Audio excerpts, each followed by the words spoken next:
Good afternoon all of you. Audible आ गए सभी लोग? Good afternoon Janhvi, good afternoon Pragya, good afternoon Aryan, Shaitali, good afternoon Sakshi, good afternoon Aditya, good afternoon Paresh, Riya, Anushka, Pragya, Krishna, Tamanna, Manjari, good afternoon, very good afternoon to all. Okay, चलो आज हम लोग human health and disease ये वाला चैप्टर जो है ये स्टार्ट करेंगे। ओके, आई होप आप ये चैप्टर पढ़ लिए होंगे। पढ़ क्या है सभी लोग? लास्ट चैप्टर में किसी को कुछ पूछना है? किसी का मैसेज आया था, मैं देख नहीं पाया हूँ, बट थोड़ा सा मुझे ऐसा लगा था कि किसी ने मैसेज किया है सीवेज ट्रीटमेंट को लेकर के।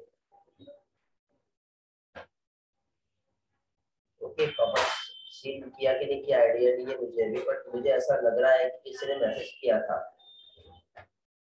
प्रॉब्लम है किसी को, पूछ लो। नहीं है तो आगे कंटिन्यू करते हैं नेक्स्ट चैप्टर।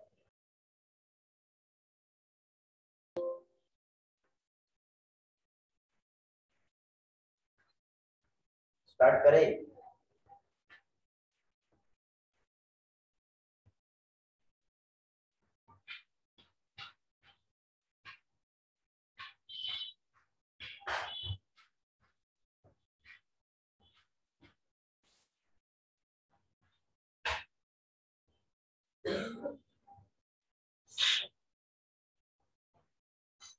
सभी के पास वॉइस का प्रॉब्लम आ रहा है क्या?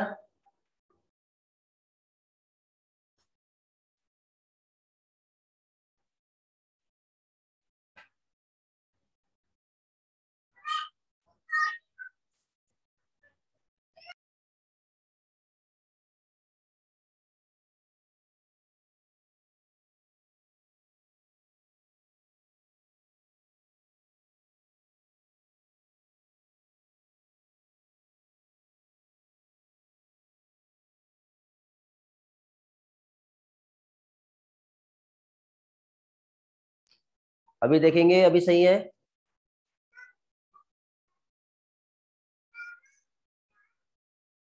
ओके गणेश, आपने पढ़ लिया सेकेंडरी ट्रीटमेंट। सेकेंडरी ट्रीटमेंट में सिर्फ एक्टिवेटेड स्लज जो होता है वो आपको याद रखना है। जब सीवेज का फिल्ट्रेशन और सेडिमेंटेशन हो जाता है तो उसके बाद हम उसे एरेशन टैंक में भेजते हैं, जहां पे ऑक्सीजन प्रोवाइड की जाती है एंड एरोबिक बैक्टीरिया की ग्रोथ होती है। ग्रोथ होने के बाद जितना भी उसमें ऑर्गेनिक मैटर जो रहता है, ऑर्गेनिक मैटर को जितने भी ऑर्गेनिजम्स जो रहते हैं वो उसे यूटिलाइज कर लेते हैं, जिसकी वजह से उसका बायोलॉजिकल ऑक्सीजन डिमांड जो होता है वो लो होना चालू हो जाता है। उसमें आपको एक्टिवेटेड स्लज याद रखना है, और साथ ही साथ क्या कह सकते हैं हम लोग,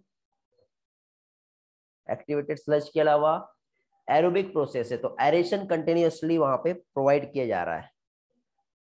दो कंसेप्ट है जो याद रखने वाले हैं।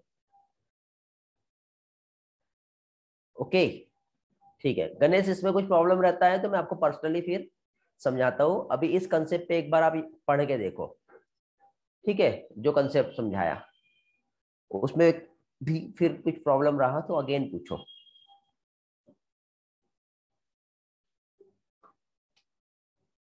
चलो, तो अभी हम लोग आज यहाँ पर ह्यूमन हेल्थ एंड डिसीज ये वाला पोर्शन स्टार्ट कर रहे हैं।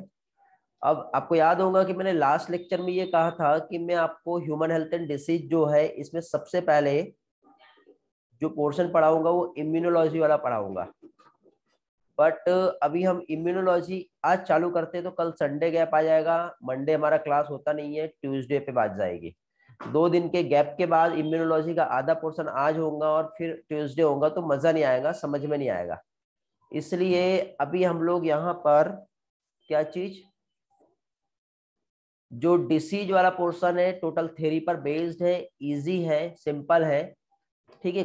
इसमें हमको सिर्फ ये याद करना है कि कौन से ऑर्गेनिजम्स है, कॉजल ऑर्गेनिज्म जिससे डिफरेंट टाइप का डिसीज हो रहा है। ओके, तो इसमें जो भी पार्ट आप जो भी पोर्शन का स्टडी करोगे तो इसमें आपको 2 चीजें याद रखनी है।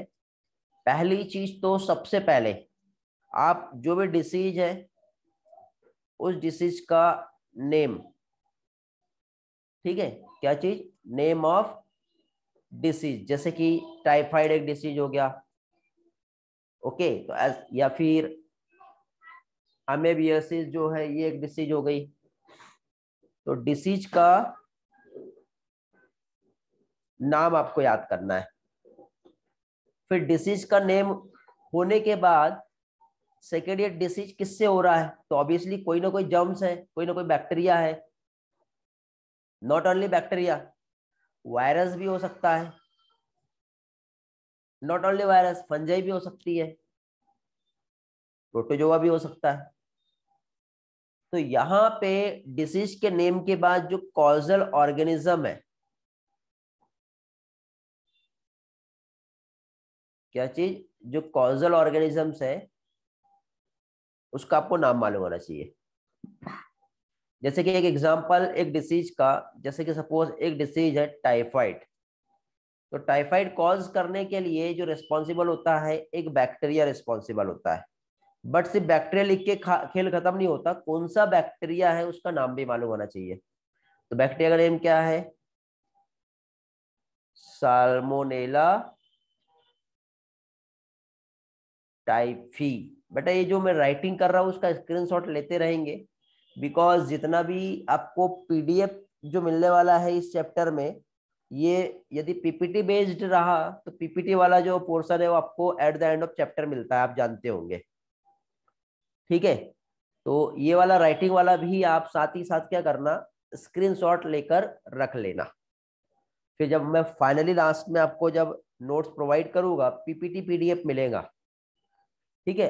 राइटिंग टूल में स्पेशली जो इम्यूनोलॉजी वाला पार्ट है वो आपको कंप्लीटली मिलेगा, बट ये जो डिसीज वाला पार्ट है इसमें मैं सिर्फ 1 या 2 पेज ही ड्रॉ कर रहा हूँ, तो 1 या 2 पेज का पीडीएफ देना सही नहीं है ना। तो उससे अच्छा मैं आपको कंप्लीटली पीपीटी वाला स्लाइड वाला जो पीडीएफ है वो दे दूंगा, ठीक है। तो डिसीज का नाम हो गया, कौन सा ऑर्गेनिजम्स ने उस डिसीज को कॉज किया, ये हो गया। अब ये कॉज कर रहा है तो कहां पे कॉज कर रहा है, मींस इसके बाद हम लोगों को यहाँ पे साइट ऑफ इन्फेक्शन, क्या चीज, साइट ऑफ इन्फेक्शन, ये भी हम लोगों को जानना है। साइट ऑफ इन्फेक्शन मतलब जैसे कि फॉर एग्जांपल डिप्लोकोकस निमोनी, ये एक बैक्टीरिया है जिससे निमोनिया होता है। और हीमोफिलस इन्फ्लुएंजा, ये एक वायरस है, ये भी निमोनिया कॉज करता है। बट ये अफेक्ट कहां पे करेगा, लीवर में, किडनी में, नहीं। तो साइट ऑफ इन्फेक्शन क्या है इसके लिए, very good, alveoli of the lungs.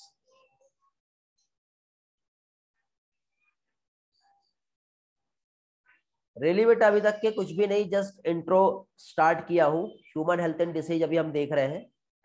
तो मैं एक कंटेंट बता रहा हूँ कि इस डिसीज में हम लोग जो पोर्शन है तो उसमें आपको एक ट्रिक दे रहा हूं मैं कि कैसे पढ़ना है और कैसे याद करना है। नहीं तो आप एक एक पार्ट पढ़ोगे तो बहुत कंफ्यूजन होगा। तो उससे बेटर यह है कि आप एक काम करो, सभी के आप टाइटल नेम जो है उसको अलग सेपरेट कर लो, अलग से निकाल लो, समझ गए।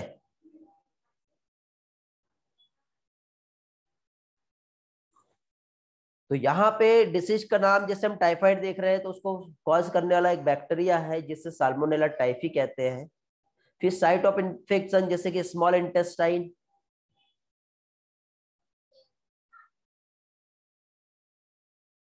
जहां पे इन्फेक्शन कॉज करता है ये बैक्टीरिया।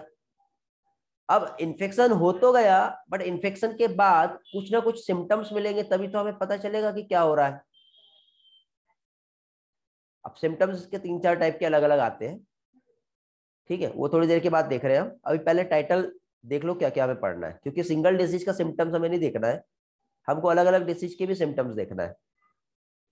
फिर सिम्टम्स के बाद वो एक्चुअली ट्रांसमिट कैसे होता है, मींस मोड ऑफ ट्रांसमिशन भी आपको मालूम होना चाहिए।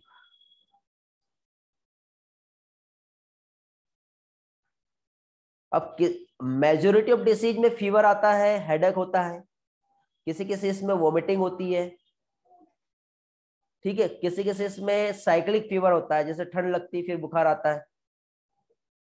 ओके, कभी कभी जैसे मिड डायरिया टू डिसेंट्री हो जाता है, वाटर या फूड का एब्जॉर्प्शन जो है प्रॉपर नहीं हो पाता। तो ऐसे अलग अलग टाइप के सिम्टम्स हमें डिफरेंट टाइप के डिसऑर्डर में देखने को मिलेगा। ट्रांसमिशन जो होता है, यदि कोई डिसीज कंटेजियस डिसीज है तो किसी के पास में रहने से या छूने से, या कोई ड्रॉपलेट इन्फेक्शन है तो कफ स्नीज यदि किया सिक पर्सन, तो वहां पे उसका ट्रांसमिशन हो जाता है। जनरली हाउस फ्लाई हो गया, कॉकरोच हो गया, फ्रूट फ्लाई हो गया, ये जो होते हैं एक वेक्टर होते हैं जो किसी भी टाइप के डिसीज को ट्रांसमिट करते हैं। जैसे मॉस्किटो मलेरिया को ट्रांसमिट करता है, होता है ना, मॉस्किटो की हेल्प से मलेरिया का ट्रांसमिशन होता है। तो ये कुछ डिसीज है जो किसी ना किसी वेक्टर की वजह से ट्रांसमिट होती है। कुछ डिसीज तो air, water, food, contaminated food, उसकी वजह से भी उन डिसीज का ट्रांसमिशन होता है, ठीक है। तो ये हो गया क्या चीज, ट्रांसमिशन। अब ट्रांसमिशन हो गया और कोई डिसीज है, हमको कैसे पता चलेगा? ऑब्वियसली उसके लिए हमें उसे डायग्नोज करना पड़ेगा।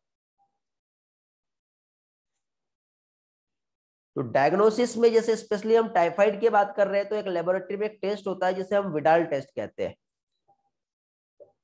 तो विडाल टेस्ट की हेल्प से किसी भी टाइप के डिसऑर्डर को हम डायग्नोज कर सकते हैं। ओके, क्या कह रहा हूं मैं, विडाल टेस्ट की हेल्प से हम किसी भी टाइप के डिसीज को डायग्नोज कर सकते हैं। किसी भी टाइप, विडाल की हेल्प से नहीं, ब्लड टेस्ट होता है, मतलब डिफरेंट टाइप की लेबोरेटरी टेस्ट होती है। विडाल तो सिर्फ हम टाइफाइड को ही चेक कर पाएंगे, बट मलेरिया है तो उसके लिए अलग टेस्ट होगा। ओके, तो ऐसे डिफरेंट टाइप के डिसऑर्डर उसको हम डायग्नोज कर सकते हैं, अलग अलग मेथड अवेलेबल है। तो डिसीज का नाम, causal organism, site of infection, symptoms, mode of transmission and diagnosis.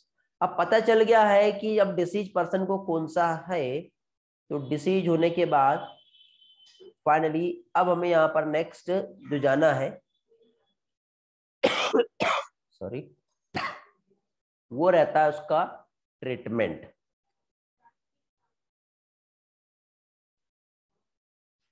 अब ट्रीटमेंट क्या है उसका? होम रेमेडी भी हो सकती है, मेडिसिन भी हो सकता है, एलोपैथिक, आयुर्वेदिक, होम्योपैथिक, कुछ भी हो सकता है। तो डिफरेंट टाइप के हमारे पास आज के टाइम पे अलग अलग टाइप के एंटीबायोटिक अवेलेबल है। लेकिन मेरा ये मानना है बेटा कि prevention is better than cure. तो वो डिसीज हो ही ना, या हो रहा है तो उसको हमको प्रिवेंट करना पड़ेगा। तो क्या प्रिवेंशन हो सकता है? जैसे कोविड के लिए आपको घरों पे रहना है, अभी ऑनलाइन क्लास करना है, बाहर नहीं निकलना है, लोगों से मिलना नहीं है, सोशल डिस्टेंसिंग बनाए रखना है। तो prevention is better than cure, क्योंकि एक बार डिसीज होने के बाद उसको क्योर करना बहुत ही कॉम्प्लिकेटेड है। तो ट्राई करो कि उसको हम प्रिवेंट करें। कुछ वैक्सीनेशन ट्रीटमेंट जैसे आज हम देख रहे हैं। ओके,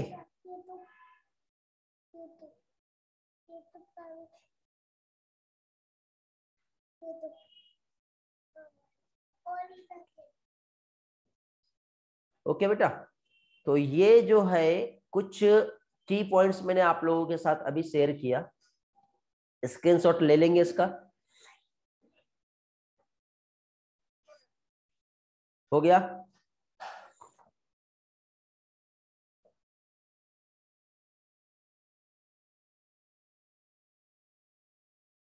तो अब हम जितना भी यहाँ पर डिसीज पढ़ने वाले हैं, तो आप लोगों को मैं एक टास्क दे रहा हूं इस चैप्टर को आसान बनाने के लिए। इस चैप्टर को आसान बनाने के लिए सबसे पहले तो डिसीज को आप डिफ्रेंशिएट कर लो। जैसे एक तो बैक्टीरियल डिसीज जितना भी होगा एक साथ ले लो, वायरल डिसीज जो होगा, फंगल डिसीज जो होगा या फिर प्रोटोजोन डिसीज जो होगा। इसके लिए आप ऐसा पहले तो टेबल फ्रेम में उस सारे पार्ट को डिफरेंशिएट कर लो। डिफरेंशिएट होने के बाद ये ऐसा हो गया। अब जरूरी नहीं ना कि बैक्टीरिया में सिर्फ एक ही बैक्टीरियल डिसीज है, बहुत सारा हो सकता है। तो फिर बैक्टीरियल डिसीज में कौन कौन सा और डिफरेंट डिसऑर्डर वहां पे आ रहे हैं, तो उसके लिए फिर वहां पे हम लोग और क्या करेंगे, उसको भी हम वहां पर सेपरेट कर लेंगे। फंगस में भी ऐसे हो जाएगा, प्रोटोजोआ में भी ऐसे हो जाएगा। अब जैसे कि एग्जांपल, प्रोटोजोआ में एक डायरिया होता है, एक अमेबियासिस होता है, एक मलेरिया होता है। मलेरिया प्रोटोजोन डिसीज है। जैसे बैक्टीरिया में एक डिसीज टाइफाइड हो रहा है, अभी हमने देखे थे, एक निमोनिया हो रहा है। बेटा ऐसा रफली समझा रहा हूं, ये आपका टास्क रहेगा, ये काम आपका। फिर ये सब होने के बाद फाइनली अब आपको इसको कंपेयर करना है। तो कंपैरिजन में आपको क्या करना है, यहाँ पे वही, एक तो डिसीज का नेम तो आपका यही हो गया, नेम ऑफ डिसीज, फिर यहाँ पे कॉजल ऑर्गेनिज्म, फिर उसका ट्रांसमिशन, फिर उसके सिम्टम्स, फिर उसका प्रिवेंशन, उसका ट्रीटमेंट, उसका डायग्नोसिस, और सभी को एक ही पेज में ऐसा कंपेयर करते हुए सारा बना लो। इसको वन पेज नोट्स कहते हैं बेटा, जो एग्जाम के एंड में आपको बहुत हेल्प करेगा। आप एनसीईआरटी के पेज पलट के सारे डिसीज को पढ़ने जाओगे, मे भी 10 से 15 मिनट लगेंगे, और इस तरह से टेबल फॉर्मेट में यदि आपने दे दिया तो 5 मिनट में सारा डिसीज अच्छे से पढ़ के रिवाइज करके हो जाएगा।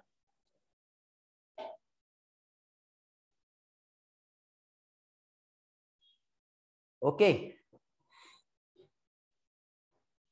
गणेश को रेड पेन वाला नहीं समझ रहा, समझने लायक क्या है बेटा, रेड पेन वाला ये है पूरा, ये बेटा लेबलिंग्स है। थोड़ी देर पहले मैंने पढ़ाया था तो आपने ध्यान नहीं दिया लगता अच्छे से। बेटा यही चीज टेबल में लिखा हुआ है ना गणेश, डिसीज का नाम, causal organism, transmission, symptom, prevention, diagnosis, short form में लिखा ना, वह जगह नहीं है मेरे पास, ये ऑलरेडी मैंने यहाँ पे लिख के दिया। अब आप चाहते हो वही चीज फिर से लिखो तो फिर पॉसिबल नहीं होगा ना, टाइम वेस्ट हो जाएगा। यही पे एक टेबल बना देता हूँ मैं, लो एक ऐसा हो गया, फिर ये हो गया, फिर ये हो गया ऐसा। तो ये वो जो फर्स्ट पेज में जो रेड पेन से लिखा ना, वो वाला पार्ट है, ये लिख के देना है फिर से अच्छे से।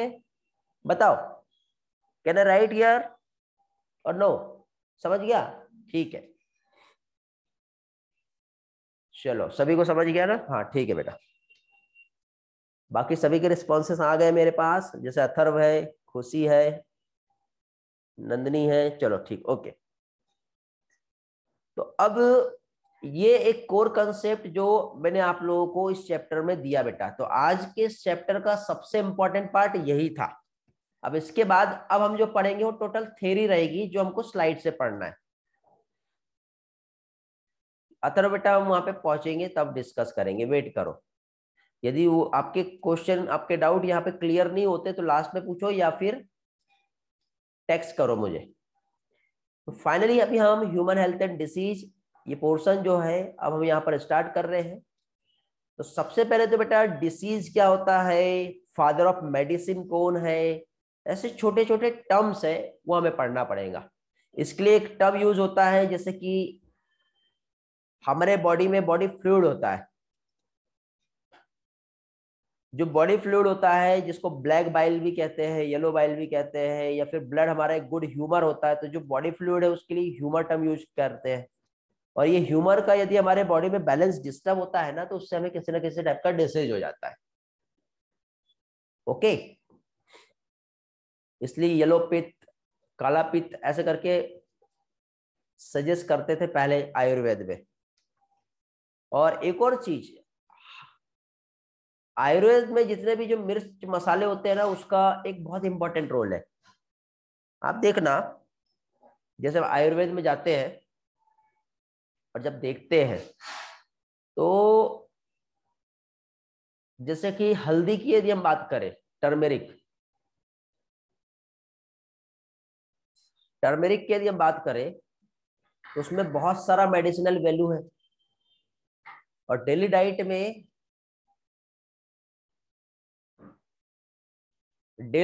में यदि हम, हाँ तीखी गोली रहती है ना, वो एक्चुअली स्पाइसेस से ही बना होता है नीनद। डेली डाइट, अब हमें किसी ने बताया या कैसे पता चला होगा कि हम जब सब्जी या वेजिटेबल्स को फ्राई करते हैं तो थोड़ा सा ऑयल डालो, फिर जीरा डालो, फिर हल्दी डालो, मिर्च मसाला डालो, अदरक डालो, वो सारी चीजें, और सभी जगह जो रेसिपी है हर चीज के लिए सेम है। मतलब स्पाइसेस का हमारे डेली लाइफ में बहुत इंपॉर्टेंट रोल है। बहुत सारे diseases, body growth and development के लिए जो रिक्वायरमेंट होती है वो सारी चीज स्पाइसेस से हमें मिलती है, वो फुलफिल करता है, तो उसका भी अपना एक खुद का रोल होता है।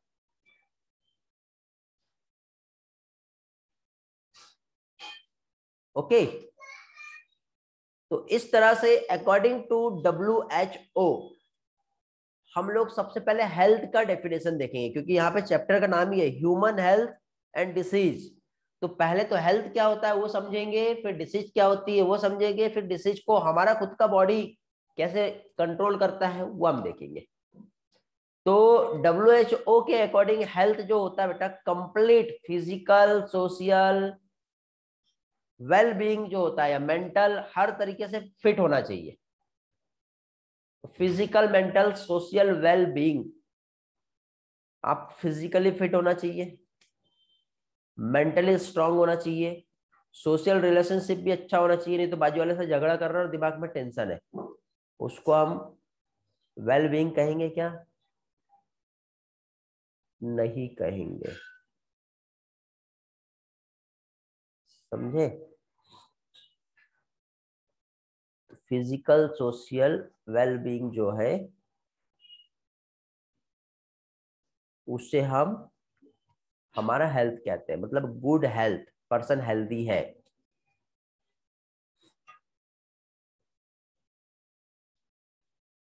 तो इस तरह से अब हमारे एनसीईआरटी में कुछ इंपॉर्टेंट टर्मिनोलॉजी दी हुई है, वो हमें देखना है। जम्स क्या होते हैं और इसका क्या रोल होता है, ये हम लोगों को यहाँ पे जानना है। डीएनए और उसमें कुछ चेंजेस आ जाए तो जेनेटिक डिसऑर्डर होते हैं। तो जेनेटिक डिसऑर्डर को तो हम यहाँ पर नहीं पढ़ेंगे, हम लोग जेनेटिक डिसऑर्डर बायोटेक्नोलॉजी में ही पढ़ेंगे। ओके, लेकिन फिर भी जो इंपॉर्टेंट टर्म्स है वो सारे इंपॉर्टेंट टर्म्स हम लोग यहीं पे जानेंगे। और जनरली हेल्थ जो अफेक्टेड होती है वो हमारे फूड या वाटर की वजह से हो सकती है। कुछ इन्फेक्शियस एजेंट यदि हमारे फूड की हेल्प से हमारे बॉडी में आ गए तो उससे हो सकता है। कुछ जेनेटिक डिसऑर्डर भी हो सकते हैं। हमारा लाइफस्टाइल यदि चेंज होता है, यदि आप डेली रात में 10 बजे सो जाते हो और दिन में आप 8 बजे उठते हो मान लो, लेकिन किसी दिन आपने थोड़ा चेंज किए, या फिर आप डेली भले सोने का टाइम वही है बट उठने का टाइम आपका 9 बजे है और इस बार आप 7 बजे उठ गए, तो आपका लाइफस्टाइल जो है वो चेंज हुआ, तो उसमें क्या होगा, आपकी हेल्थ अफेक्टेड होती है। आपका ब्रेकफास्ट का टाइम मॉर्निंग 9 o'clock है, तो हमारे बॉडी ने उस तरह से एडजस्ट कर लिया, और आप लंच जो है 12 बजे करते हो, इस बार आप ब्रेकफास्ट कर ही नहीं पाए, डायरेक्ट लंच कर लिए, या फिर लंच के टाइम पे आप ब्रेकफास्ट कर रहे हो, तो आपका लाइफस्टाइल चेंज हो गया, जिसकी वजह से आपका हेल्थ अफेक्टेड होगा। फूड वाटर यदि कंटामिनेटेड है, आपका रेस्टिंग का टाइम या एक्सरसाइज या जो हैबिटेट है उसको आप चेंज कर रहे हो, तो ऑब्वियसली आपकी हेल्थ जो है वो अफेक्टेड होने ही वाली है। समझे? हेल्थ अफेक्टेड होगी ही होगी। अभी इस तरह से हम हेल्दी बॉडी और हेल्दी माइंड यदि हमारा दोनों रहा तो हमारी लाइफ हेल्दी और हैप्पी रहेगी, और नहीं रहा तो फिर डिसीज से हमारा बॉडी अफेक्टेड रहेगा। तो इस तरह से यदि हम देखें तो हमारा बॉडी, हमारा नर्वस सिस्टम, हमारा इम्यून सिस्टम, हमारा हार्मोनल सिस्टम सभी हेल्दी होना चाहिए, और सभी हमारी हेल्थ को अच्छे बनाए रखने में हेल्प करेगा। ओके, तो इस तरह से हमारी हेल्थ जो है वो काफी अच्छी रह सकती है।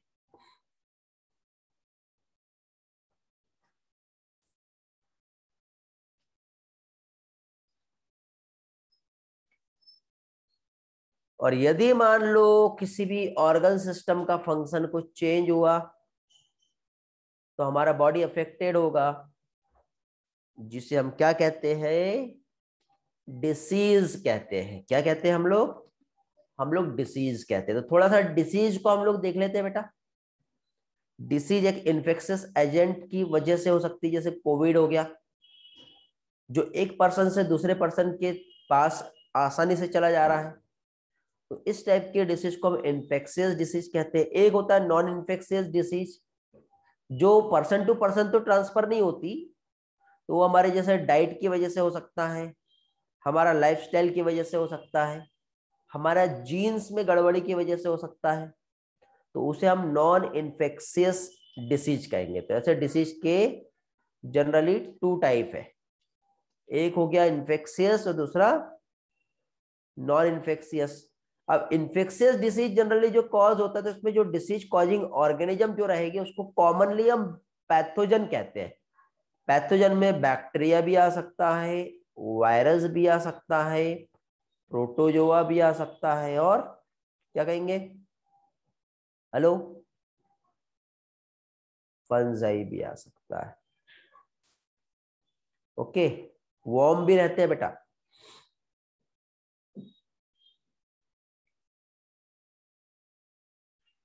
ठीक है, अभी कुछ पैरासाइट और पैथोजन जो है जनरली होस्ट को क्या करते हैं, ये हार्म करते हैं।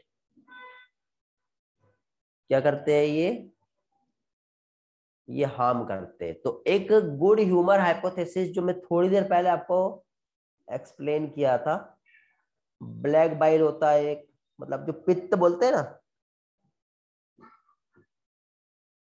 यदि इसका हमारे बॉडी में कंसंट्रेशन कंपोजिशन कुछ भी डिस्टर्ब हुआ तो समझ लो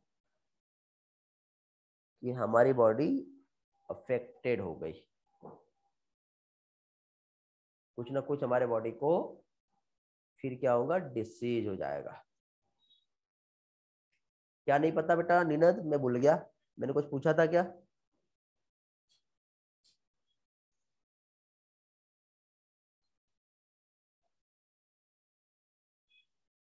अच्छा, ब्लैक पिथ। बेटा पित्त नहीं बोलते उसको, ब्लैक बाइल जानते हो, ब्लैक बाइल, येलो बाइल, वो पित्त नहीं है, पित्त। पित्त क्या बोलते हैं बता नहीं, नहीं जानते। सिंपल ये याद रखो, सिंपल ये याद रखो कि हमारे बॉडी में कुछ बॉडी फ्लूइड होते हैं जिसका एक स्पेशल कंसंट्रेशन हमारे बॉडी के लिए बहुत जरूरी होता है। ये हमारे फादर ऑफ मेडिसिन है, इंडियन आयुर्वेदा सिस्टम जो है, हिपोक्रेट्स, इन्होंने प्रपोज्ड किया, और इनके अकॉर्डिंग हेल्थ जो है ये state of body and mind जिसको हमको बैलेंस रखना है। तो ये जो बैलेंस होता है अपने आप नहीं होता, कुछ हमारे बॉडी में जो फ्लूइड होते हैं जिसको सिंपल टर्म में हम ह्यूमर कहते हैं। अब ये फ्लूइड हमारा ब्लैक बाइल भी हो सकता है। यदि इसमें कुछ डिस्टरबेंस हुआ तो हमें किसी न किसी टाइप के डिसीज या फीवर हो सकता है। तो हमारा ब्लड भी एक गुड ह्यूमर है, येलो बाइल भी होता है, ब्लैक बाइल भी होता है, और ये फ्लेगम जो है, ये 4 टाइप के ह्यूमर हमारे बॉडी में एक ऑप्टिमम अमाउंट में कंसंट्रेशन में प्रेजेंट होते हैं। यदि इसका अमाउंट और कंसंट्रेशन हमने चेंज किए तो समझ लो किसी ना किसी टाइप का डिसऑर्डर जो है यहाँ पे होना है, होके ही रहेगा। विलियम हार्वी जो है, आप जानती हो, फादर है हमारे ब्लड सर्कुलेशन के। इन्होंने डेमोन्स्ट्रेट किया हमारा नॉर्मल जो बॉडी टेम्परेचर होता है वो ब्लैक बाइल की वजह से होता है और उसको हम थर्मामीटर की हेल्प से फाइंड भी कर सकते हैं। थोड़ा सा थ्योरी पार्ट है बेटा, ऐसा कुछ नहीं है उसको समझाने जैसा, तो इसको सिर्फ उतना ही याद रखो, क्वेश्चन आएगा तो उतने ही पार्ट में से आएगा, जस्ट रीड इट, आप आसानी से उसे सॉल्व कर लोगे। तो नेक्स्ट अब कॉमन इन्फेक्शियस डिसीज जो ह्यूमन में हो रहा है वो अभी हम लोग यहां पर देखेंगे। ओके, कॉमन इन्फेक्शियस डिसीज में सबसे पहले हम वन बाय वन एक एक डिसीज को हम देखेंगे। सबसे पहले हम लोग बैक्टीरियल डिसीज जो है इसका स्टडी करेंगे। क्या देखेंगे हम लोग अभी?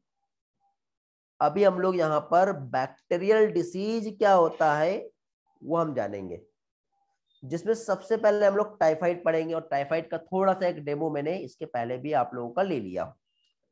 तो सबसे पहले तो बताइए बेटा, पैथोजन टाइफाइड कॉज करने वाला कौन सा होता है? रिस्पॉन्स करेंगे सभी लोग।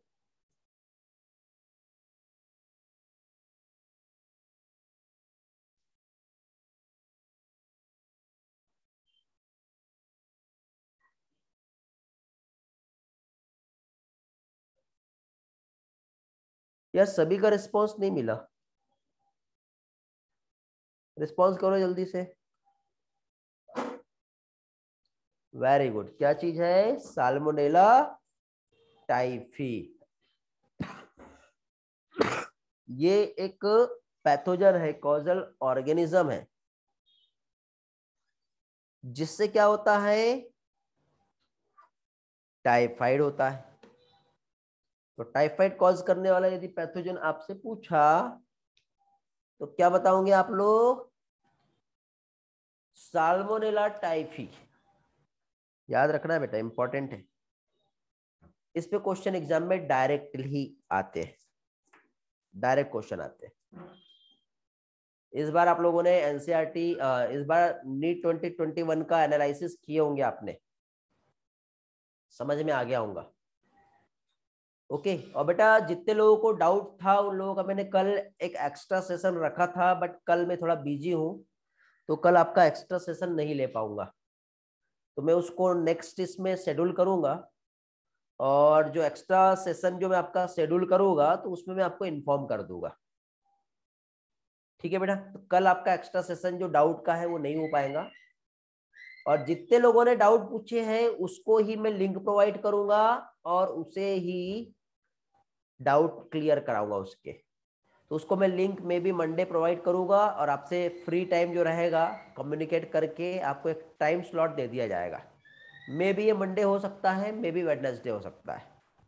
हाँ, जितने लोगों ने टेलीग्राम पे टेक्स्ट किए हैं अपने डाउट के नंबर, यदि कोई नहीं किए होंगे तो आज और अपने डाउट जो है वो टेक्स्ट कर दो। आपका डाउट सेशन जो रहेगा और जो पेपर का जो डिस्कशन है, ठीक है, जिसको रियल में प्रॉब्लम है और जिसने एनालिसिस किए हैं, ठीक है, वो आए। और मेरे तरफ से तो सभी लोगों का वेलकम है, ऐसा नहीं कि एक दो लोग टेक्स्ट कर देंगे तो मैं उसको भेजूंगा।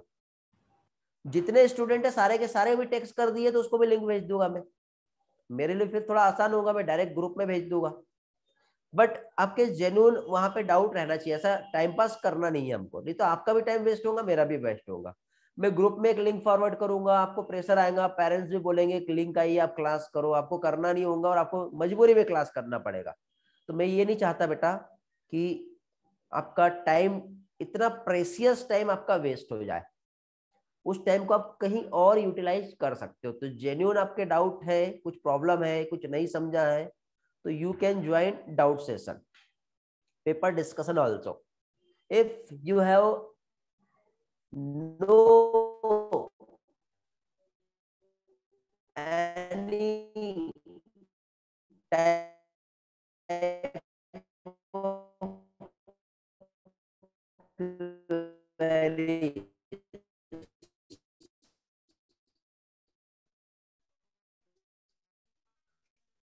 तो फिर जरूरत नहीं है बेटा, नो नीड। ओके, तो साला है ये पैथोजन है, जनरली ये हमारा साइट ऑफ इन्फेक्शन है, तो उसकी हेल्प से माइग्रेट करके हमारे ऑर्गन में जाता है, अल्टीमेटली ब्लड में पहुंच सकता है, हमें डिसीज कॉज कर सकता है। क्या क्या सिम्टम्स होंगे बेटा? फीवर आता है 39 से 40 डिग्री के आसपास, हेडेक भी होगा, वीकनेस, स्टमक पेन, कॉन्स्टिपेशन, भूख प्यास नहीं लगेंगी, और हमारा जो इंटेस्टाइन है वो ब्रेक हो जाता है तो ब्लीडिंग होना चालू हो जाता है, जिसकी वजह से डेथ भी हो जाती है, जिसको इंटेस्टाइनल परफोरेशन कहते हैं। तो ये कुछ प्रॉब्लम्स है जो कि टाइफाइड में देखने को मिलता है। तो बेटा ये वाला जो पैराग्राफ आप जो देख रहे हो, कौन सा वाला, सिम्टम्स कॉज करने वाले और कॉजल ऑर्गेनिजम्स का नाम बताओ। हो गया ना गड़बड़, फिर कैसे करोगे, याद रहेगा। तो ये हो गया क्या चीज, टाइफाइड।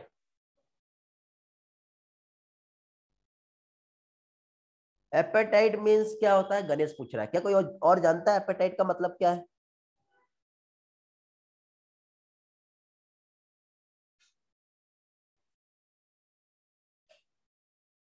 नो बेटा सर, स्किन स्वेलिंग नहीं होता, भूख लगना एपेटाइट कहलाता है।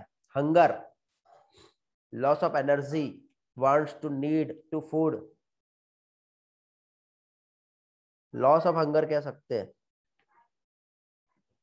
ओके, 4-5 लोगों का रिस्पॉन्स मिल गया। परफोरेशन थोड़ी देर पहले समझाया था, रैली को समझ में नहीं आया, किसी को समझा, रिस्पॉन्स करेंगे, किससे समझा परफोरेशन क्या होता है? वेरी गुड, नंदनी खुशी को समझा, ब्लीडिंग होना बेटा, ग्रेट। नेक्स्ट डिसऑर्डर पे चलते हैं, बट डिसऑर्डर के पहले टाइफाइड को कैसे हम डायग्नोस करेंगे? तो टाइफाइड को डायग्नोस करने के लिए एक टेस्ट होता है जिसे कहते हैं Widal test. Widal test, suppose ये एक बैक्टीरिया है, ये बैक्टीरिया का आउटर मोस्ट लेयर लाइपोपॉलीसेकेराइड से बना है, और ये एक फ्लैजिला भी इसमें होता है। तो इसमें फ्लैजिला H एंटीजन को रिप्रेजेंट करता है, और ये वॉल जो होता है लाइपोपॉलीसेकेराइड, ये O एंटीजन को रिप्रेजेंट करता है। ठीक है, एनसीईआरटी में नहीं दिया, याद रखना है तो रखो, नहीं तो भूल सकते हो। बट इसकी हेल्प से ही हम लोग इस तरह से टेस्ट ट्यूब लेते हैं जिसमें कुछ केमिकल रिएजेंट जो होते हैं वो ऐड करते हैं, अलग अलग कंसंट्रेशन पे हम ऐड करके हमारा जो ब्लड सैंपल है उसमें से हमको सीरम सेपरेट करना पड़ता है। तो जो सीरम रहता है पेशेंट का, उसको लेकर के इसमें हम मिक्स कर देते हैं। मिक्स करने के बाद यदि रिजल्ट पॉजिटिव रहा तो उसमें से क्लॉटिंग देखने को मिलती है, और रिजल्ट नेगेटिव रहा तो एकदम क्रिस्टल क्लियर, जैसा ब्लड था वैसा का वैसा ही दिखता है, जिससे हमें कंफर्मेशन होता है कि टाइफाइड में पर्सन पॉजिटिव है या नेगेटिव, और कितने टाइट्रेशन पर, कितने कंसंट्रेशन पे उसको इन्फेक्शन है उसके ब्लड में, ये हम फाइंड कर सकते हैं। और उसके हिसाब से हम उसे जो भी डोज है, जो ड्रग्स देना है, वो हम दे सकते हैं। तो ये हो गया क्या चीज, विडाल टेस्ट। क्या हो गया ये, विडाल टेस्ट। अब एक ये क्वेश्चन एग्जाम में बहुत बार आता है बेटा, एक कुक थी बेटा, ये एक लेडी है जो प्रोफेशनल कुक थी, जिसका नाम टाइफाइड मेरी के नाम से हम जानते हैं।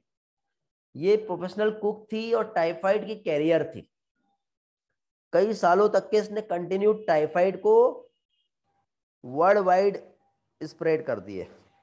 मतलब इसको एक इन्फेक्शन हुआ था साल्मोनेला टाइफी का, और ये खाना बनाती थी तो वो जो फूड होता था उसमें भी टाइफाइड जो है वो बैक्टीरिया पहुंच जाता था, और इस तरह से वो वर्ल्ड वाइड स्प्रेड हो गया लोगों के पास जाके। तो इसका केस स्टडी दिया हुआ है टाइफाइड मेरी का, ठीक है, आप देख सकते हो केस स्टडी।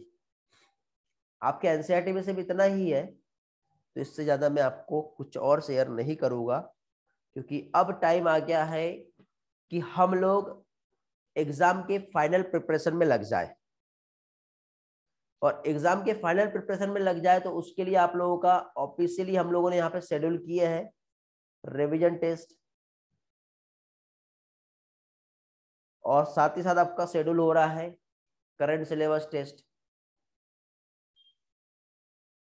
तो रिवीजन टेस्ट में अभी आपको जो मिल रहा है बेटा, ये तो ऐसे ही रिवीजन टेस्ट है, बट इसके बाद हमारा एक 40 डेज वाला रिवीजन अलग चलने वाला है।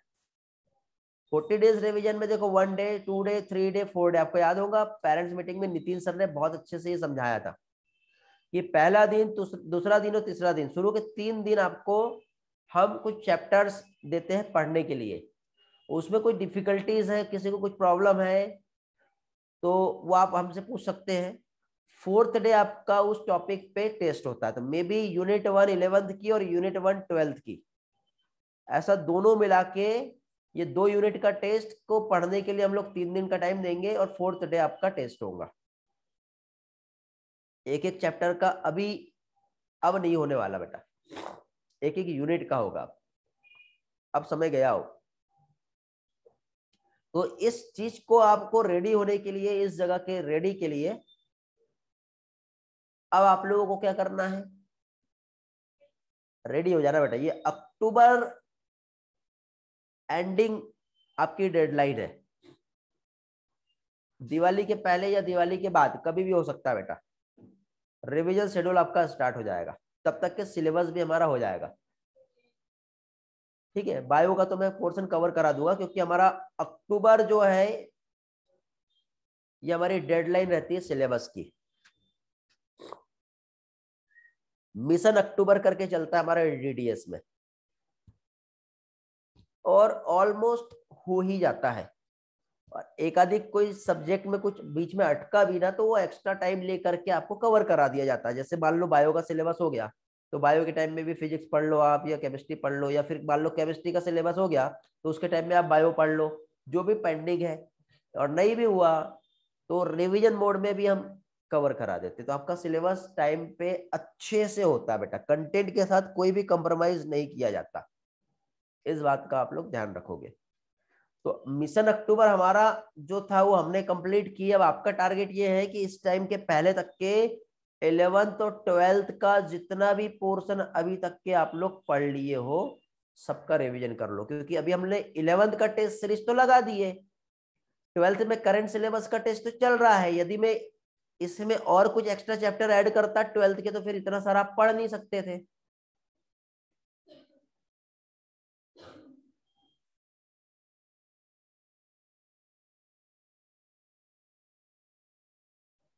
11th और 12th मिला के बायो में 38 चैप्टर है बेटा,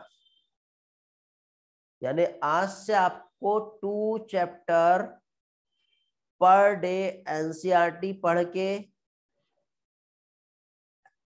पर डे इस पे 250 प्लस 250 एमसीक्यू सॉल्व करके, मतलब 500 एमसीक्यू सॉल्व करके रेडी होना पड़ेगा। यानी कि अब आपको अपने टाइम जो होता है आज से ही करना पड़ेगा। आप चेक कर लो ना, आज कितना डेट है, हम 20 मान के चलते, चलो 20 सितंबर है, 20 सितंबर से 20 अक्टूबर कितने दिन हो रहे हैं, 30 डे, और 30 अक्टूबर तक के 10 डे मान लो तो 40 डेज आपके पास बचे हैं और 40 चैप्टर है। बट अभी मैं आपको एक दिन में 2 चैप्टर बोल रहा हूं, नहीं हो पा रहा तो शुरुआत में एक दिन में एक चैप्टर करो, एनसीईआरटी पढ़ो एक दिन में एक चैप्टर का और उसके एमसीक्यू सॉल्व करो, क्योंकि वहां पे फिजिक्स और केमिस्ट्री भी करना साथ में आपको फिर। तो अभी आप शेड्यूल ऐसे बनाओ कि 3 घंटे बायो, 3 घंटे फिजिक्स और 3 घंटे केमिस्ट्री, ये आपका सेल्फ स्टडी है एनसीईआरटी रीडिंग। बट एमसीक्यू के लिए आपको टाइम अलग निकालना पड़ेगा और क्लास के लिए आपको टाइम अलग निकालना पड़ेगा। अब आप खुद ही सोचो टाइम बचा कहाँ है।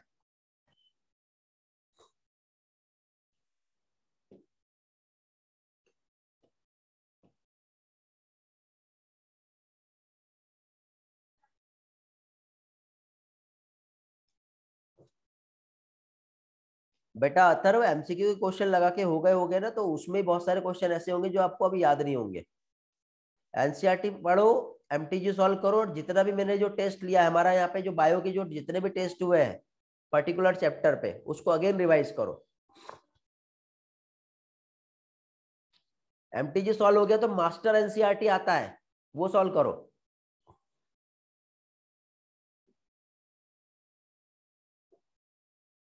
एमटीजी सॉल्व होने के बाद मास्टर एनसीईआरटी, मास्टर एनसीईआरटी होने के बाद अरिहंत का एनसीईआरटी बेस्ड एमसीक्यूज आते हैं, वो सॉल्व करो। लेकिन ये तब जब आपका एमटीजी और एनसीईआरटी जो है नॉर्मल वाला ये अच्छे से हो गया तब, नहीं तो आप कंफ्यूज हो जाओगे। और 10 बुक पढ़ने से अच्छा मैं तो ये कहता हूँ कि एक ही बुक को 10 बार अच्छे से पढ़ लो। हाँ बेटा गणेश, चलेगा ना, उसके लिए तो बैठा ही हूं मैं एनी टाइम।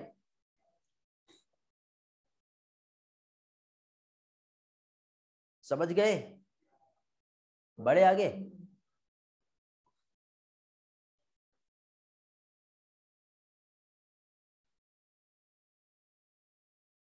बेटा जो क्वेश्चन पहले पूछते थे एनसीईआरटी के बाहर के आते थे तो उसको छोड़ दो ना।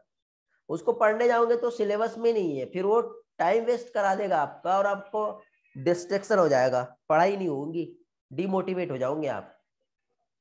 सिलेबस में नहीं है ना।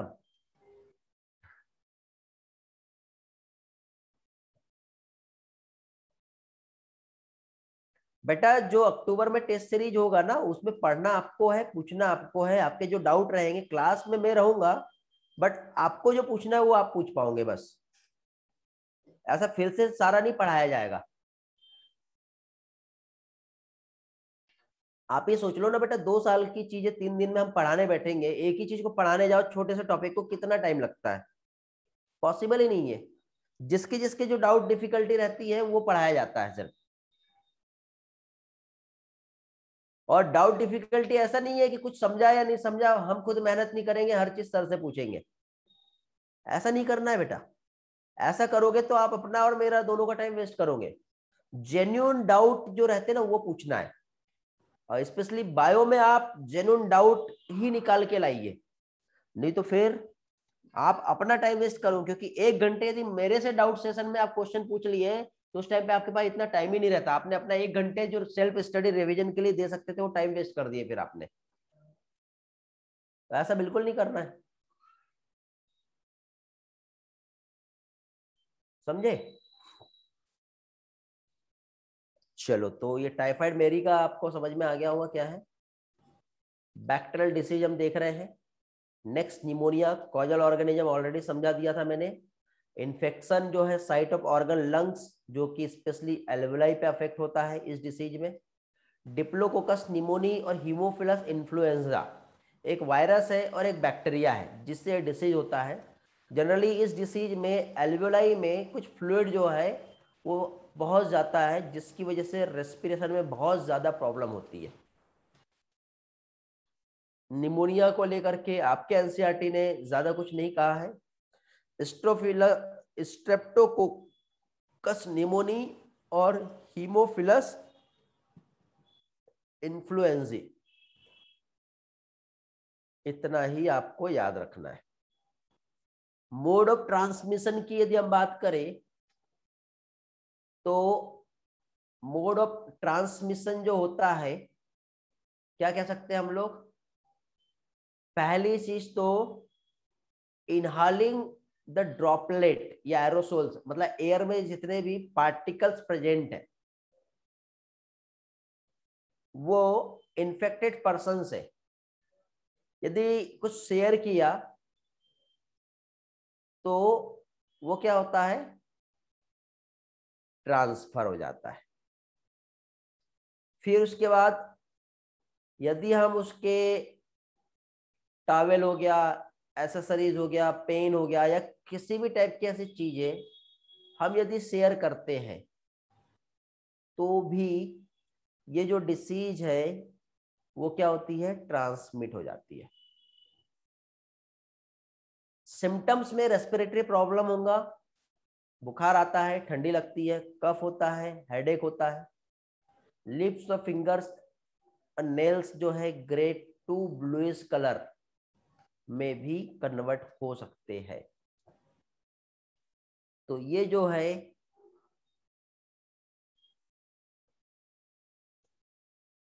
सिम्टम्स है निमोनिया का। गणेश को फिर से एक डाउट आ रहा है जो मैं बहुत सारे बार पूछ चुका हूं, बहुत सारे बार मैंने ऑलरेडी आपको ये समझा दिया हूं, और अभी भी गणेश को ये नहीं मालूम कि इसमें से बैक्टीरिया कौन सा है और वायरस कौन सा है। क्या आप बता सकते हैं इसमें से बैक्टीरिया कौन सा है? बाकी लोग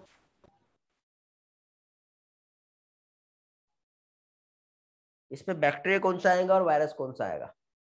सही हो गणेश, आप तो जानते हो, फिर क्यों पूछे? स्ट्रेप्टोकोकस बैक्टीरिया है, हीमोफिलस इन्फ्लुएंजा वायरस है। ओके, हाँ चलो कंफर्म करने के लिए पूछे, बहुत अच्छी बात है बेटा, वेरी गुड, पूछना चाहिए। आगे बढ़ते हैं हम अभी, और नेक्स्ट डिसऑर्डर पे आएंगे जिसे हम कहेंगे वायरल डिसऑर्डर, जिसमें आता है कॉमन कोड, जिसमें राइनो वायरस जो होता है इससे डिसीज होता है। ओके, अब राइनो वायरस जो है, जिससे क्या चाहिए बेटा, जनरली नोज और अपर रेस्पिरेटरी ट्रैक्ट, लंग्स पे कोई अफेक्ट नहीं होगा, बट अपर पार्ट जो होता है हमारा रेस्पिरेटरी ट्रैक्ट, उसे अफेक्ट करता है। तो ये क्या हो गया बेटा, साइट ऑफ इन्फेक्शन। 3 से 7 दिन का टाइम पीरियड होता है। सिम्टम्स और कॉजल ऑर्गेनिजम्स हमें देखना है। तो पैथोजन आता है राइनो वायरस, कैसे ट्रांसमिट होता है बेटा, वही ड्रॉपलेट इन्फेक्शन है बेटा। Sick person cough and sneeze, या फिर कोई कंटामिनेटेड ऑब्जेक्ट है, पेन बुक, कप, ठीक है, डोर नॉक, कंप्यूटर, एसेसरीज, तो उससे आपको अफेक्ट हो जाएगा। सिम्टम्स क्या दिखेंगे, रनी नोज रहेगी, नेजल कंजेशन बना रहेगा, फीवर आएगा, हेडेक होगा, सॉर थ्रोट रहता है, कफ होता है, खरखराट की आवाज आती है, टायर्डनेस हमेशा देखने को मिलेगी। और ये तो आप जानते हो बेटा, ये आप खुद फील करते हो, यदि कॉमन कोल्ड का इन्फेक्शन हुआ तो क्या होता है। ओके, नेक्स्ट आता है प्रोटोजोन डिसीज, जिसे हम कहते हैं मलेरिया। अब कोविड जैसे ही रहेगा डायग्राम, थोड़ा बहुत सेम, वायरस तो वायरस ही होता है। ओके, अब आता है मलेरिया, और मलेरिया मॉस्किटो के बाइट करने से नहीं होता है बेटा। मॉस्किटो के बाइट करने से मलेरिया नहीं होता है। मलेरिया मॉस्किटो के अंदर प्रेजेंट होता है, प्लाज्मोडियम एक प्रोटोजोआ। तो मॉस्किटो जब बाइट करता है तो वो प्रोटोजोआ को हमारे बॉडी में छोड़ देता है, उससे मलेरिया होता है। कंजेशन का मीनिंग क्या होता है, नीरज पूछ रहा है, क्या कोई और जानता है बेटा कंजेशन का मीनिंग क्या होता है? देखते हैं कितने लोग जानते हैं। Nasal congestion, chest congestion, anybody?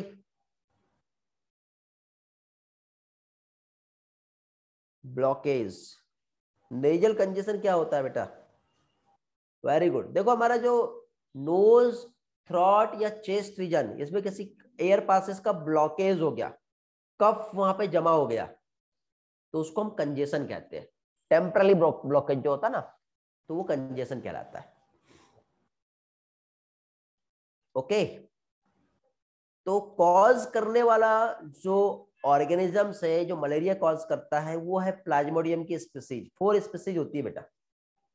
एक होता है plasmodium vivax, plasmodium malariae, plasmodium falciparum, plasmodium, एक और होता है वाइवेक्स मलेरी, एक बेटा इसमें एक नाम नहीं दिया। एक होता है plasmodium vivax, plasmodium malariae, plasmodium falciparum और प्लाज्मोडियम ओवेल। ऐसे 4 स्पीसीज होती है। आपके एनसीईआरटी में 3 दी है, 4th वाला आता है प्लाज्मोडियम ओवेल। ठीक है, तो ये आपको याद रखना है। तो इसमें से मोस्ट सीरियस जो मलेरिया कॉज करता है, जिसको हम मैलिग्नेंट मलेरिया कहते हैं, जो कि प्लाज्मोडियम फाल्सिफेरम से होता है। किससे होता है? प्लाज्मोडियम फाल्सिफेरम। मोड ऑफ ट्रांसमिशन कैसे होगा? तो वही एनाफिलीज मॉस्किटो आया, बैठा, बाइट किया, भाग गया, बट उसके अंदर यदि वो प्रोटोजोआ था तो वो आपके बॉडी में छोड़ देगा तो मलेरिया हो जाएगा। बट हर बार मच्छर के काटने से मलेरिया होता है क्या? नहीं। जब उस मच्छर के पास वो प्रोटोजोआ होगा और जब वो बाइट करता है तो ही मलेरिया होगा, नहीं तो नहीं होगा। अब बाइट किया तो इसका लाइफ साइकिल, अब कुछ कुछ जगह पे हमको इसकी लाइफ साइकिल भी पढ़नी है। जैसे HIV का लाइफ साइकिल आता है, तो यहाँ पे हम लोगों को एक और पॉइंट ऐड करना पड़ेगा डायग्नोसिस के बाद, जिसे हम कहेंगे लाइफ साइकिल। ओके, तो मलेरिया का लाइफ साइकिल जो है 2 होस्ट से कंप्लीट होता है बेटा, एक ह्यूमन और एक मॉस्किटो।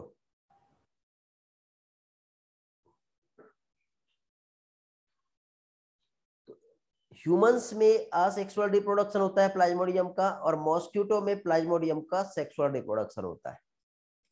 अभी कैसे होता है ये देखेंगे। लेकिन एक और चीज आपको याद रखना है कि जो प्लाज्मोडियम जो होता है इसके थ्रू एक टॉक्सिन भी रिलीज होता है, उस टॉक्सिन को हीमोजोइन कहते हैं। देखना मलेरिया में ठंड लग के बुखार आता है और हर 3 से 4 दिन में ये रिपीट होता है, तो ये टॉक्सिन की वजह से होता है। उस टॉक्सिन का नाम हीमोजोइन है जो रिलीज होता है प्लाज्मोडियम के थ्रू। ये क्वेश्चन आता है ये कहां से रिलीज होता है। कई स्टूडेंट गलती कर बैठते हैं, उन्हें मालूम ही नहीं होता है कि कैसे रिलीज हो रहा है, तो ये आप लोगों को मालूम होना चाहिए।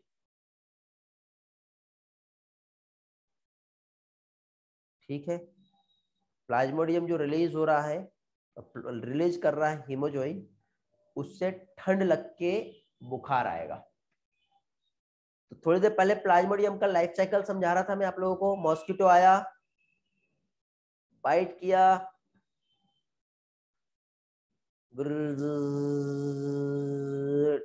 बैठ गया, काट दिया। ये देखो काट रहा है, जैसे काटा इसने प्लाज्मोडियम छोड़ दिया।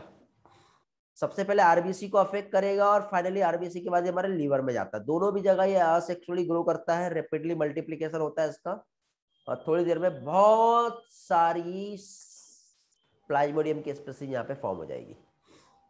डर तो नहीं लग रहा ना मॉस्किटो को देख के? हेलो, हाँ, ऐसा लग रहा है कि स्क्रीन के ऊपर चल रहा है। हाँ, तो अब क्या हुआ, इसने जब बाइट किया तो बाइट करने के बाद प्लाज्मोडियम जब हमारे बॉडी में पहुंचा तो सबसे पहले लीवर के पहले हमारे आरबीसी को अफेक्ट करता है। किसे अफेक्ट करेगा? हमारे आरबीसी को अफेक्ट करेगा। फिर आरबीसी को अफेक्ट करने के बाद हमारे लीवर को अफेक्ट करेगा। फिर लीवर को अफेक्ट करने के बाद जब यहां से बाहर निकलता है तो देखो ये इस तरह से आया, ये लीवर पे अफेक्ट किया, आरबीसी के बाद मल्टीप्लाई करके जब यहाँ से बाहर निकलता है तो इसकी कुछ स्टेज होती है। सबसे पहले इसका जो इन्फेक्टिव स्टेज होता है इसे कहते हैं स्पोरोजोइड्स। क्या कहते हैं इसे? स्पोरोजोइड्स। इसको पकड़ू क्या? पकड़ा ही आएगा क्या? भाग जाएगा? बहुत तेज भाग रहा है, भाग गया या तेज भागने लगा? हाँ, छोड़ो उसको। तो स्पोरोजोइड्स जो होता है ये इसका क्या है, ये इन्फेक्टिव स्टेज है। अब ये जो इसका इन्फेक्टिव स्टेज जो स्पोरोजोइड्स है,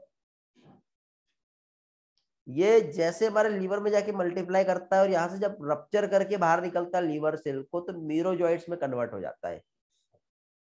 इसकी स्टेज होती है। आगे चल के इसका गैमेटोजेनेसिस होता है, मेल और फीमेल गैमेट बनते हैं, और जब मॉस्किटो वापस बाइट करता है तो मेल और फीमेल गैमेट वापस मॉस्किटो के गट में चला जाता है और यहाँ पे इसका फ्यूजन होगा।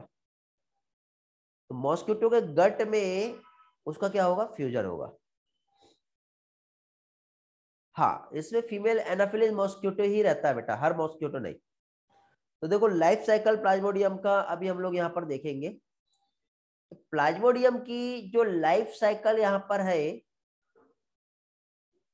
पहली चीज तो मॉस्किटो जब बाइट कर रहा है तो टू होस्ट मतलब प्लाज्मोडियम का लाइफ साइकिल के लिए चाहिए एक ह्यूमन और दूसरा आता है मॉस्किटो।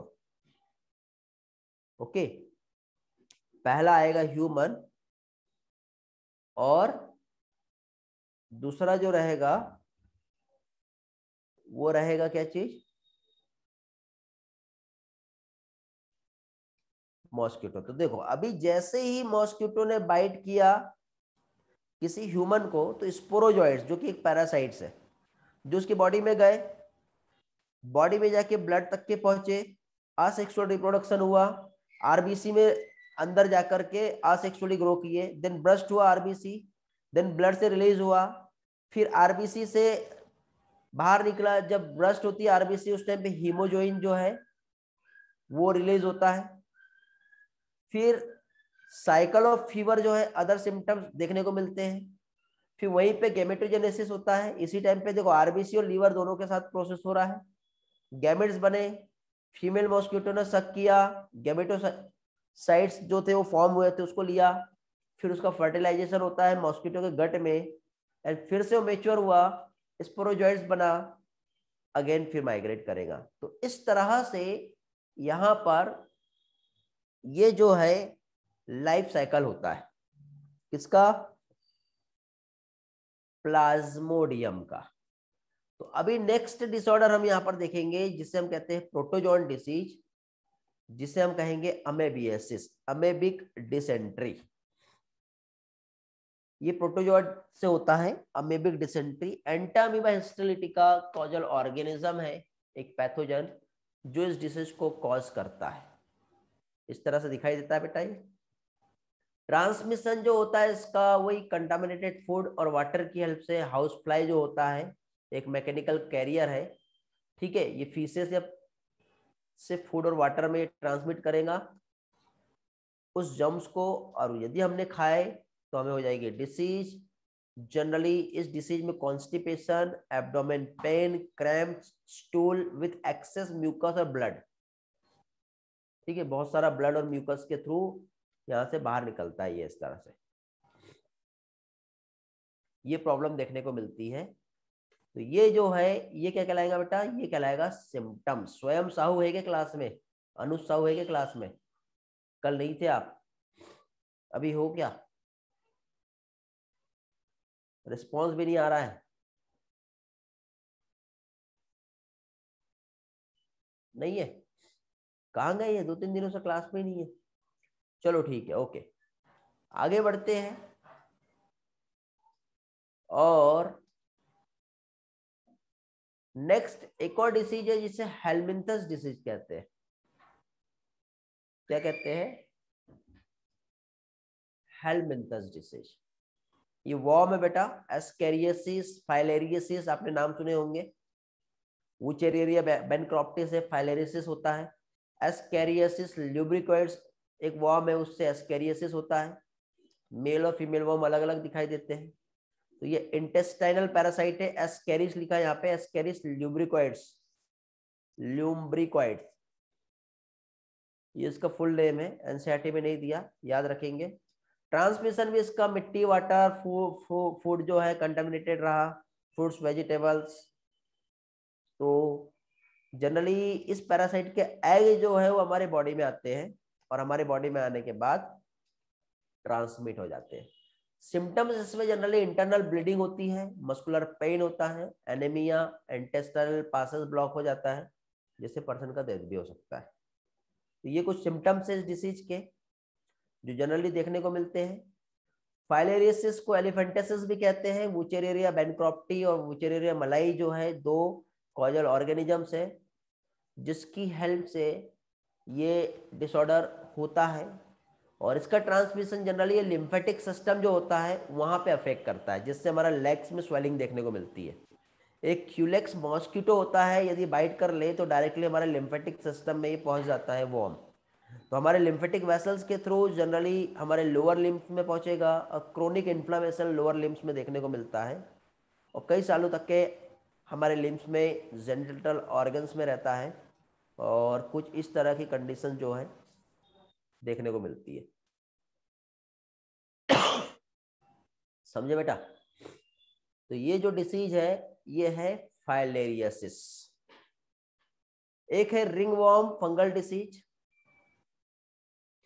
और रिंग वॉर्म जो है बेटा फंगल डिसऑर्डर, कुछ इस तरह से रेड रिंग के पैचेस देखने को मिलते हैं। माइक्रोस्पोरम और ट्राइकोफाइटोन इपिडर्मेफाइटोन जो होता है ये कॉजल ऑर्गेनिजम्स है, जब हमारे ग्रोइंग एंड टोज जो होता है उसके बीचों बीच में फंगल डिसऑर्डर देखने को मिलता है। इसे एथलेट फुट के नाम से भी हम जानते हैं। बिना जूते चप्पल के हम पानी में चले जाते थे ना, बचपन में खेलते थे, याद है, तो पैरों की उंगलियों के बीचों में, फिंगर के बीचों में कुछ डिसीज हो जाता था, तो ऑइंटमेंट हम यूज करते थे। ग्रोइन, हाँ बेटा,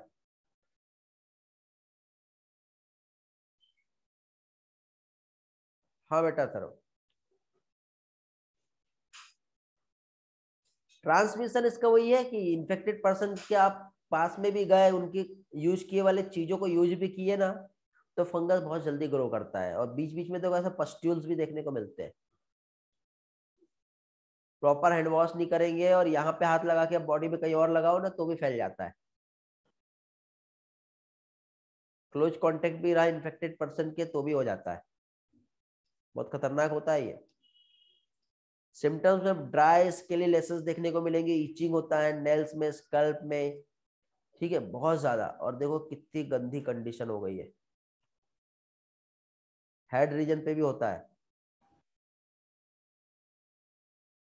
इस तरह से ये जो डिसीज है ये अफेक्ट करती है। कुछ लोगों को ग्रोइन क्या होता है ये नहीं समझ रहा है। एक मिनट, ग्रोइन के लिए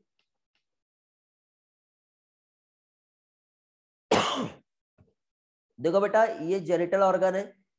ये जेनिटल ऑर्गन के साइड का जो हिस्सा होता है ना, ये वाला जो हमारे थाई के बीच में और जेनिटल ऑर्गन के बीच में होता है, इसे ग्रोइन कहते हैं। समझ गया। आर्मपीट ग्रोइन वाले रीजन पे जनरली फंगल इन्फेक्शन देखने को मिलते हैं। हो गया। अब आता है प्रिवेंशन एंड कंट्रोल। अब डिसीज का, सभी डिसीज का प्रिवेंशन कंट्रोल एनसीईआरटी ने एक जगह पे सेपरेट करके समझाया है। तो प्रिवेंशन कंट्रोल वही है बेटा। पहली चीज तो sanitising condition, regular cleaning and bathing. Okay, ये हमारा प्रिवेंशन है। दो है टाइप की हाइजीन होती है, एक पर्सनल हाइजीन होता है और एक पब्लिक हाइजीन। अपने आप को नीट एंड क्लीन रखो और अपने एनवायरनमेंट को नीट एंड क्लीन रखो। ठीक है, अपने बॉडी को कितना अच्छे से क्लीन करके रख सकते हो रखो, बेटर रहेगा। जो आप खाना खा रहे हो, पानी पी रहे हो, वो इंस्ट्रूमेंट जिसका आप यूज कर रहे हो, जो फूड और वाटर जो आप यूज कर रहे हो, कंज्यूम कर रहे हो, हर चीज हाइजेनिक होना चाहिए, कंटामिनेटेड नहीं होना चाहिए। पब्लिक हाइजीन में प्रॉपर जो वेस्ट है और एक्सक्रीटा उसको अच्छी तरह से डिस्पोज किया जाए, डिसइंफेक्टेंट का यूज किया जाए, स्पेशली वाटर रिजर्वायर या पूल्स में या कोई टैंक में जहां पे वाटर स्टोर किया है। और अवॉइड स्टेग्नेशन ऑफ वाटर, रुका हुआ पानी जो होता है वहां पे जम्स बहुत जल्दी ग्रो अप करते हैं। इन्फेक्टेड पर्सन को अपने कांटेक्ट में आने से रोकना है। अब वो तो रुकेंगे नहीं, इसलिए आप ही रुक जाओ उनके पास जाने से, ज्यादा अच्छा रहेगा। कोविड में हम यही चीज सीखे हैं, अपने आप को कैसे सेफ रखना है, क्योंकि हर कोई आपको डिसीज देने के लिए तैयार है, बट आपको लेना नहीं है। बट आप लेना चाहते हो तो उनसे मिल लो, कोविड हो जाएगा आसानी से। ठीक है, तो इस तरह से प्रॉपर जितना भी हाइजेनिक कंडीशन हम मेंटेन करेंगे, उतना अच्छा एनवायरनमेंट और हम हेल्दी रह पाएंगे। वेक्टर जो होता है उसको एलिमिनेट करने के लिए गेम्बोसिया फीस आती है, जो जनरली पॉन्ड में यूज करते हैं, जो मॉस्किटो के लार्वे को खा जाती है। और मॉस्किटो नेट का हम लोग यूज करेंगे तो हम लोग उस डिसीज से बच सकते हैं। मतलब मॉस्किटो या किसी वेक्टर को हमको एलिमिनेट करना है, कंट्रोल करना है, तो उसके लिए क्या टेक्निक्स है। तो स्टेग्नेशन ऑफ वाटर इसको अवॉइड करना है, जैसे थोड़ी देर पहले मैंने आपको समझाया था। ठीक है, गैम्बोसिया फीस जो है थोड़ी देर पहले मैंने आपको समझाया था। ठीक है, अपना जो कूलर जो होता है इसको रेगुलर क्लीनिंग करना पड़ेगा। रेगुलर क्लीनिंग, मॉस्किटो नेट का यूज करना पड़ेगा। ये सब चीजें आप बहुत आसानी से जानते हो बेटा। ठीक है, ये फीस के बारे में बहुत देर से बता रहा हूं मैं आपको बार बार, ताकि नाम याद हो जाए। मॉस्किटो लार्वी को खा जाती है ये, पानी के अंदर ही रहेंगे बेटा, बाहर नहीं आएगी। पॉड में हम यूज करते हैं। इंसेक्टिसाइडल का हम स्प्रे कर सकते हैं।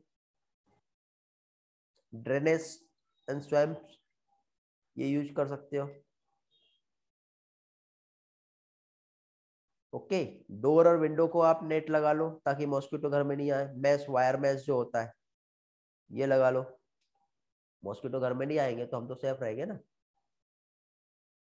और प्रिकॉशंस से हम वेक्टर बॉर्न डिसीज को अवॉइड कर सकते हैं, जैसे मलेरिया हो गया, फाइलेरिसिस हो गया, डेंगू फीवर हो गया, चिकनगुनिया हो गया। ये सारी चीजें आप प्रिवेंट कर सकते हो, सारे डिसीज। अल्टीमेटली कोई डिसीज हो गया तो उसके लिए फिर वही है इम्यूनाइजेशन, वैक्सीनेशन। जो डिसीज को कंट्रोल किया गया, स्मॉल पॉक्स हो गया, पोलियो हो गया, डिप्थेरिया, निमोनिया, टिटेनस, आगे हमको ऐड करना पड़ेगा कोविड। कोविड का वैक्सीन अभी आप लोगों के लिए नहीं आई है। 18+ हो गए क्या, है कोई? यदि आगे आया तो ये वैक्सीन लेना है। ओके। ड्रग्स जो एंटीबायोटिक होता है, जो इन्फेक्शन डिसीज को ट्रीट करने में हेल्प करते हैं, उनका हम यूज कर सकते हैं।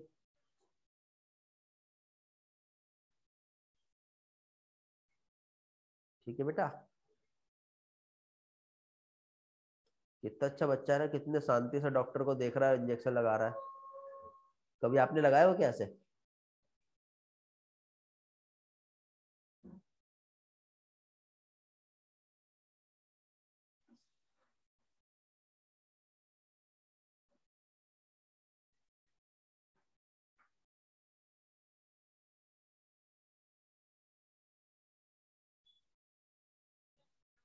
जिलेटिन का कोटिंग होता है बेटा अथर्व। यस बेटा, नेचर किसी को मारने के लिए नहीं बना है, नेचर हर किसी को बचाता है।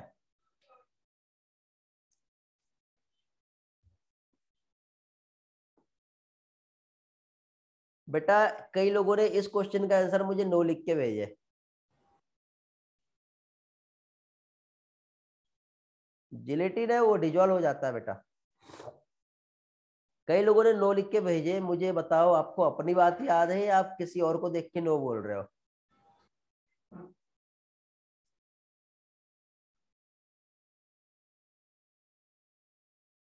खुद का तो याद नहीं होगा आपको, किसी और के देखा हुआ बता रहे हो, आपकी कोई बच्चा ऐसा नहीं लगाता है। तो फाइनली फर्स्ट पार्ट जो है ह्यूमन हेल्थ एंड डिसीज वाला, ये आज मैंने कंप्लीट किया। टोटल थ्योरी पर बेस्ड चैप्टर था। ठीक है, इसलिए हमने जल्दी कंप्लीट कर लिए। अब नेक्स्ट वाला पार्ट नेक्स्ट क्लास में ही हम करेंगे, अभी कंप्लीट नहीं हो पाएगा। इंटरेस्टिंग था, मजा आ गई। पढ़ के आए थे ना आप लोग? पढ़ के आए होंगे तो जल्दी से समझा होगा, नहीं आए होंगे तो प्रॉब्लम आई होंगी। अभी एक और बार पढ़ लेना है, एनसीईआरटी ही प्रिफर करो, क्योंकि आपने इस बार टेस्ट पेपर में देख लिया एनसीईआरटी के बाहर कुछ नहीं आया है, तो एक्स्ट्रा पढ़ने का कोई फायदा नहीं। और ये सारे चैप्टर बेटा हमारे टोटल थ्योरी पर बेस्ड है और डायरेक्ट क्वेश्चन एनसीईआरटी से ही आते हैं, इसलिए हमें इसमें ना तो 2% एक्स्ट्रा जाना है और ना ही 20% एक्स्ट्रा जाना है। इतने टॉपिक में आगे जहां पे नीड होगी वहां पे मैं खुद आप लोगों को लेके जाऊंगा, एक्स्ट्रा जहां जाना चाहिए। इसके बाद ही पढ़ेंगे ना बेटा, नेक्स्ट इसमें पढ़ेंगे रेली, सीक्वेंस में हम चल रहे हैं।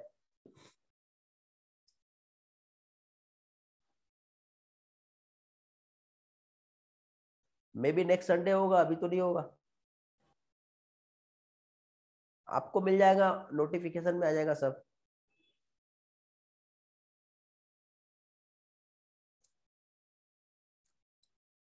टॉपिक टॉपिक आपको पता चल जाएगा बेटा, यदि प्रीवियस चैप्टर पे होता है तो living world, biological classification, animal kingdom, animal organisation जो है, कॉकरोच वाला पार्ट, अर्थवॉर्म भी पढ़ना है आपको, फ्रॉग भी पढ़ना है, मैं क्वेश्चन दूंगा उसके भी।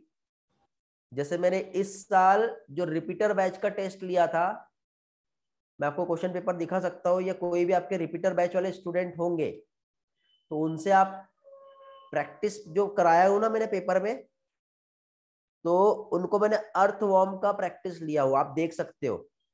सिर्फ रिपीटर में ही नहीं बेटा, मैंने जो 12th का जो टेस्ट सीरीज लगाया था तो उसमें मैंने अर्थवॉर्म के क्वेश्चन दिए थे।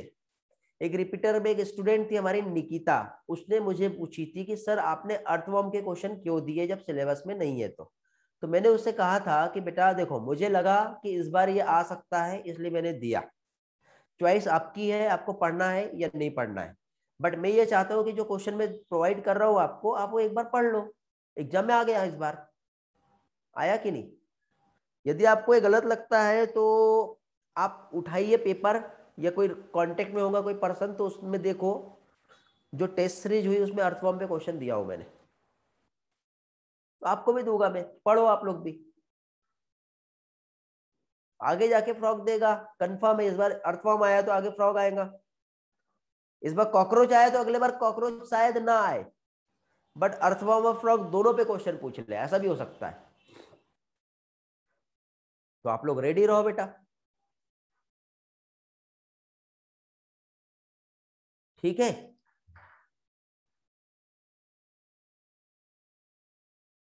चलो, तो इसी के साथ आज का पोर्शन हमारा कंप्लीट होता है। 5 मिनट्स बचे हैं, किसी को कुछ डाउट है, कुछ पूछना है तो आप क्वेश्चन पूछ सकते हो, otherwise you can leave now.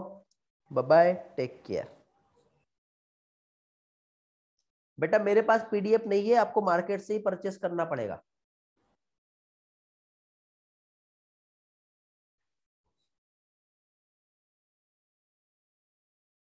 इस बार हाईएस्ट मार्क बेटा 450 के आसपास, 3 बायो में जो है वो 340 से 350 के आसपास आ रहे हैं। एक स्टूडेंट ने मुझे मैसेज किया है, उसके 345 आ रहे हैं, एक ने मैसेज किया है 348 आ रहे हैं, एक ने 340 बताया, कम वाले भी है, बट 340 से 350 के बीच में बायो में आ रहे हैं, बाकी का पता नहीं मुझे।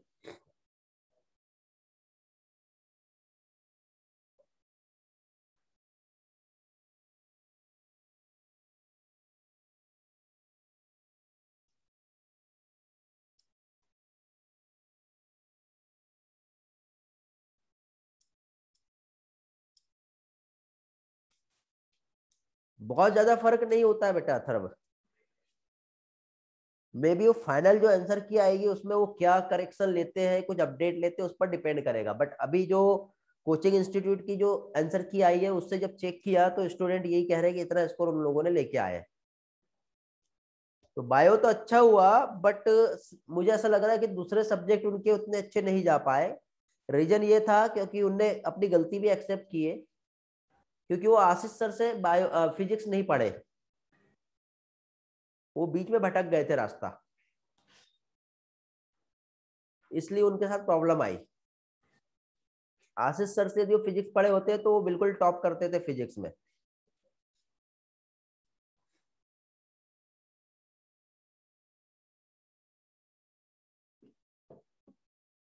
चलो बेटा एंड करते फिर।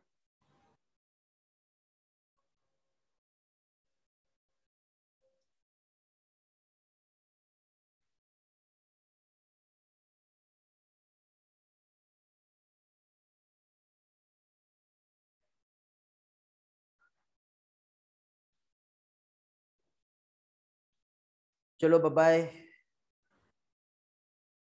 बेटा मैं उस फैकल्टी का नाम लेना नहीं चाहूंगा, सही नहीं है वो, इसलिए आप मत जानो। वो अभी हमारे डीडीएस में है भी नहीं, पहले थे, बीच में वो चले गए। और जब आशीष सर को कुछ पोर्शन पढ़ाने के लिए दिया गया तो बच्चे उनसे पढ़ने को तैयार भी नहीं हुए थे, और आज वो बहुत पछता रहे हैं कि हमने जिनसे पढ़े हमारा बहुत बड़ा लॉस हो गया।